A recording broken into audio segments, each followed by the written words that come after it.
Cartoons Cart. सास बहू का लिव इन रिलेशन। नेहा खुले विचारों वाली लड़की थी। अरे नेहा, क्या दिन में सोती है? ससुराल में ऐसा नहीं चलेगा, वहाँ तो काम करना पड़ेगा। काम जितना काम होगा कर लूंगी माँ, पर अगर कोई ये कहे कि सारा आराम छोड़कर सिर्फ काम ही करना है तो ना भी ना, मुझे नहीं करनी शादी। अरे कैसी बात कर रही हो? अच्छा चलो जाकर नहा लो, मैं नाश्ता लगा देती हूँ, फिर तुम्हें कॉलेज भी तो जाना है। नेहा कॉलेज के लिए निकल जाती है। वो सोचने लगती है कि ससुराल में वो कैसे मैनेज करेगी। क्या हुआ नेहा, परेशान लग रही हो? अरे यार, तू तो मुझे जानती है ना, मुझे अपनी लाइफ बिल्कुल परफेक्ट चाहिए, लेकिन लग नहीं रहा लोग मानेंगे।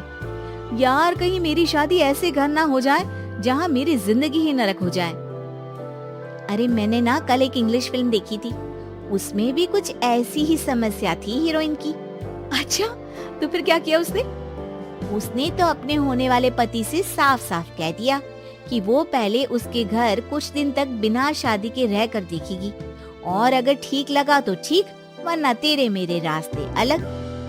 अरे हाँ यार, ये तो बिल्कुल सही आइडिया दे रही है तू मुझे। चल मैं तो चली, थैंक्स यार, तूने मेरी प्रॉब्लम सॉल्व कर दी।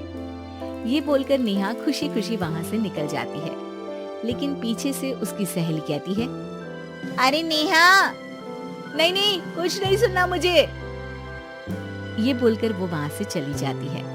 हे भगवान, पूरी बात सुने बिना ही चली गई।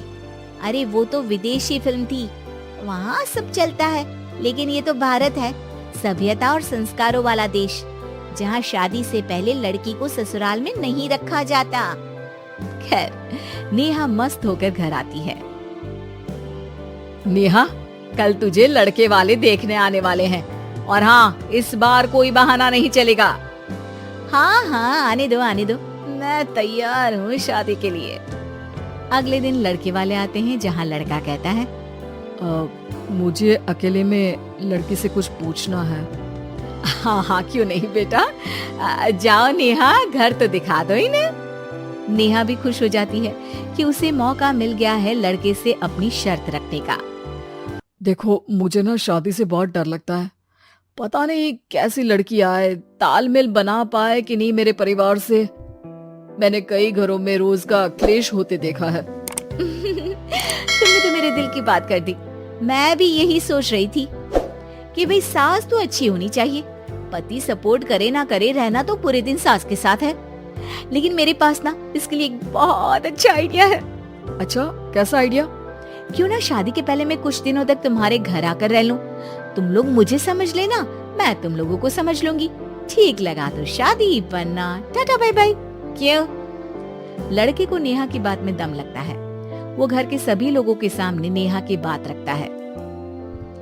अरे पागल हो गई है क्या? ये कैसी शर्त है? अरे शादी से पहले मैं क्यों तुझे किसी और के घर भेजूंगी रहने? अरे लड़की के ख्याल तो 20 साल आगे के हैं, इतनी भी खुले विचारों वाली लड़की नहीं चाहिए हमें। अरे माँ, क्या बुरा और गलत बोल रही है ये? रहना तो हम दोनों का है ना, कल को कोई परेशानी आई तो तुम सब तो ये बोलकर निकल जाओगे कि जिंदगी तुम लोगों को ही निभानी है, तुम लोगों को जो करना है करो। तब क्या करूंगा बताओ? सबके समझाने पर वो लोग मान जाते हैं। वाह, मैं 2-3 दिनों में पैकिंग कर लूंगी, तो आकर मुझे ले जाना। और नेहा पहुंच जाती है विशाल के घर। आओ आओ, ये रहा तुम्हारा कमरा। इस घर में तुम एज अ गेस्ट रहो, लेकिन माँ तुम्हें बहू की तरह ही ट्रीट करेंगे, और तुम भी उन्हें सास की तरह ही रखना। बस फिर क्या था, शुरू हो जाता है लिव इन सास बहू का ड्रामा। अरे चाय तो बना दे बहू। जी सासू माँ, अभी लाई। नेहा चाय लेकर आती है कि बस चाय लेकर आई हो, इसके साथ पकोड़े भी ले आती। लेकिन आपने तो बताया ही नहीं कि आपको चाय के साथ पकोड़े भी चाहिए। हाँ हाँ, अब तो पता चल गया ना। रात को खाना खाने के बाद नेहा किचन में खटर पटर कर रही होती है। क्या हो रहा है वहाँ नेहा? माँ जी, मैं ना रात को अदरक वाली चाय पीकर सोती हूँ, ये मेरी आदत है। अच्छा, तो जरा मेरे लिए भी बना देना। दोनों सास बहू रात को चाय पीती हैं। अगले दिन नेहा, मैं मंदिर जा रही हूँ, मेरी साड़ी निकाल कर बेड पर रख दे। नेहा सास के लिए साड़ी निकाल कर रख देती है। वो देखती है कि उसके आने के बाद से सास ने घर का कोई भी काम करना छोड़ दिया है। यार मैं क्या करूं? ऐसा ससुराल तो मुझे नहीं चाहिए था जिसमें मैं ही सारा काम करूं। मैं तो ऐसा घर चाहती हूँ जहाँ सास और बहू दोनों मिलकर किचन में काम करें।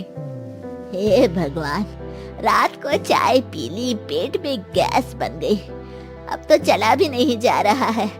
मुझे तो ऐसी बहू चाहिए जो हेल्थ के प्रति कॉन्शियस हो, क्योंकि वो ठीक रहेगी तभी तो मैं ठीक रहूंगी। दोनों समझ जाती हैं कि वो लोग एक दूसरे के लिए नहीं बने हैं। अगले दिन नेहा, जरा चाय तो ले आना। नेहा चाय के साथ चिला भी बनाकर ले आती है। सास खा पीकर सो जाती है। अगली सुबह तेरी बुआ सास आ रही है, उसे मैंने तेरे बारे में बताया है। तभी वहाँ गंवार से एक महिला आ जाती है। चलो यहाँ से निकलो, कुछ नहीं है खाने के लिए, जाओ। ए नेहा, तमीज से बात करो, ये मेरी ननद यानी आशीष की बुआ है। हाय रे दैया, इतनी आकड़ वाली लड़की! अरे यही है ना जो शादी से पहले ही आकर बस गई है यहाँ पर। बस नहीं गई हूँ, बसना है या नहीं ये डिसाइड करने आई थी, लेकिन इन लोगों के रिश्तेदार इतने गंवार हैं, तो मैं तो ना कर रही इस घर में शादी। अरे भाभी, अरे क्या कमी थी हमारे आशीष में जो आपने ऐसी लड़की की शर्तों को मान लिया? अरे वो तो आशीष के कहने पर मैं झुक गई, वरना ऐसी लड़की को तो मैं घर में घुसने भी ना दूं। ए हेलो, ऐसी लड़की कैसी लड़की? हाँ, बिना समझे बुझे शादी कर लूं? अब तो समझ गई ना कि हम लोग गांव के हैं। भाभी को खाट पर सोना और रिश्तेदारों का गांव से आना जाना तो लगा ही रहना है इस घर में। हाँ हाँ, मैं तो किसी मॉडर्न घर में शादी करूंगी।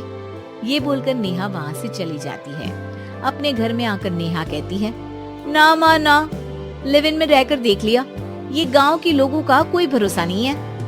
खैर, नेहा की शादी एक मॉडर्न घर में हो जाती है, जहाँ सास कहती है, हे नेहा, मैं टेनिस खेलने जा रही हूँ, आओ तो जूस बना कर रखना, और हाँ, वॉलनट्स और ओट्स भी बना लेना। जी माँ। माँ मॉम बोलो डार्लिंग, माँ इज ओल्ड फैशन। बेचारी नेहा सर पर हाथ रख लेती है। हे भगवान, ये सास तो सास ही होती है, गांव की हो या शहर की।